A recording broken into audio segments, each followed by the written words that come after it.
নমস্কার বন্ধুরা, আশা করি আপনারা সবাই ভালো আছেন। আবার একটি ভিডিও নিয়ে আপনাদের সঙ্গে উপস্থিত হলাম। আজকের বিষয়বস্তু মকর রাশির জন্য খুবই গুরুত্বপূর্ণ, কারণ আজকে আলোচনা করব মকর রাশি মার্চ 2024 আপনার কেমন যাবে।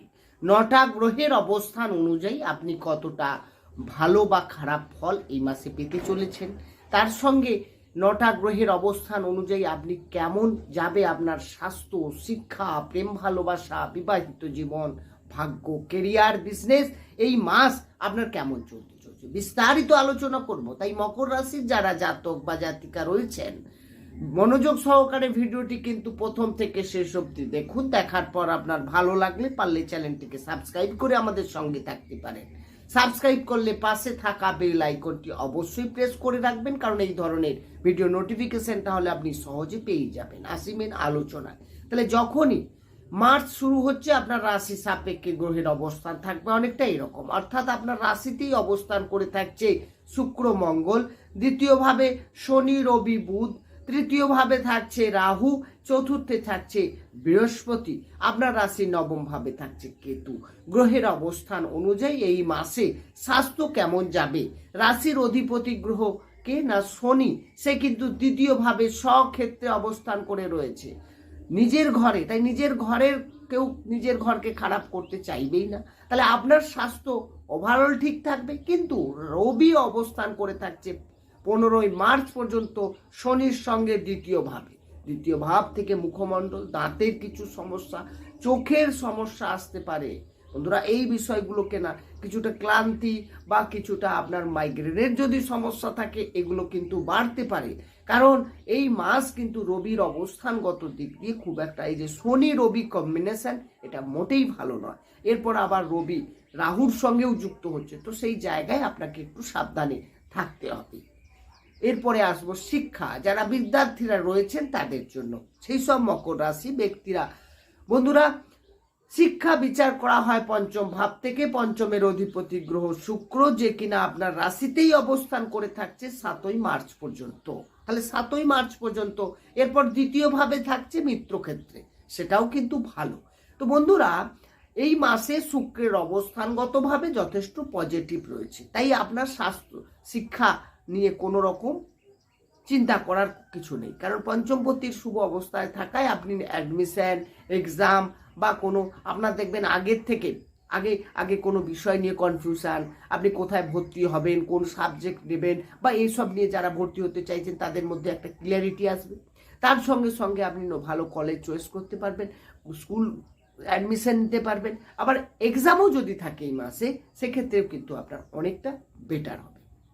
শিক্ষা এই মাসে ঠিকঠাক রয়েছে। এরপরে আসবো প্রেম ভালোবাসা। পঞ্চম থেকেই প্রেম ভালোবাসা বিচার করা হয়। পঞ্চমের অধিপতি গ্রহ হচ্ছেন শুক্র, যে কিনা আগেই বললাম আপনার রাশিতে, তারপর 7ই মার্চ দ্বিতীয়ভাবে যাচ্ছে। কিন্তু এখানে মঙ্গলের সঙ্গে শুক্র কিন্তু কামুকতাকে বাড়িয়ে দেয়, অর্থাৎ আপনার যে লাভ রিলেশন রয়েছে যার সঙ্গে, তার থেকে এক্সপেকটেশন আপনার অনেক বেশি চাইবেন, বেশি পেতে চাইবেন, এটাই একটু সমস্যা হবে। এছাড়া আর্গুমেন্টে যদি যান, সেখানে সমস্যা হবে। আপনাদের দুজনের মধ্যে কিন্তু অনেকটাই কম্প্রোমাইজ করার একটা প্রবণতা থাকবে, কিন্তু আপনার যে সামনের ব্যক্তি থাকবে তার মধ্যে কিন্তু অ্যাটিটিউড এবং অ্যাগ্রেসিভ নেচার আপনার সঙ্গে মিসআন্ডারস্ট্যান্ডিং তৈরি করাতে চেষ্টা করবে। এই মাস কিন্তু প্রেমের ক্ষেত্রে খুব একটা শুভ নয়। আপনাদের কিন্তু চেষ্টা করতে হবে দুজনের মধ্যে তালমিল বজায় রাখতে, নিজেদেরকে চেষ্টা করতে হবে। গ্রহগত অবস্থান ভাবে কিন্তু ডিস্টার্ব করার চেষ্টা হবে। এরপরে আসবো বিবাহিত জীবন। বিবাহিত জীবন বিচার করা হয় সপ্তম ভাব থেকে। সপ্তমের অধিপতি গ্রহ হচ্ছেন চন্দ্র, যে কিনা 2.5 দিন অন্তর রাশি পরিবর্তন করে খুব তাড়াতাড়ি। আর আপনার রাশিতে যেহেতু শুক্র মঙ্গলের দৃষ্টি থাকবে আপনার সপ্তম ভাবের উপরে, তার মানে আপনার সামনের যে ব্যক্তি তার মধ্যে অ্যাগ্রেসিভ থাকছে। আপনাকে অনেকটাই নিজেকে এগিয়ে যেতে হবে কোনো সমস্যা হলে মিটিয়ে নিতে, এবং আপনি সবসময় একটু চাইবেন যাতে আপনার যে লাইফ পার্টনার রয়েছে তার কিছু ভালো হোক, তার কিছু পজিটিভ হোক, কিন্তু সে সেগুলোকে বুঝতে পারবেন না। আপনি বোঝাতে চাইবেন এক, সে বুঝতে চাইবে আর এক। ফলে দুজনের মধ্যে কিন্তু একটু তালমিলের সমস্যা হবে। নিজেকে এগিয়ে যেতে হবে, নিজেকেই মেটাতে হবে এই মাস।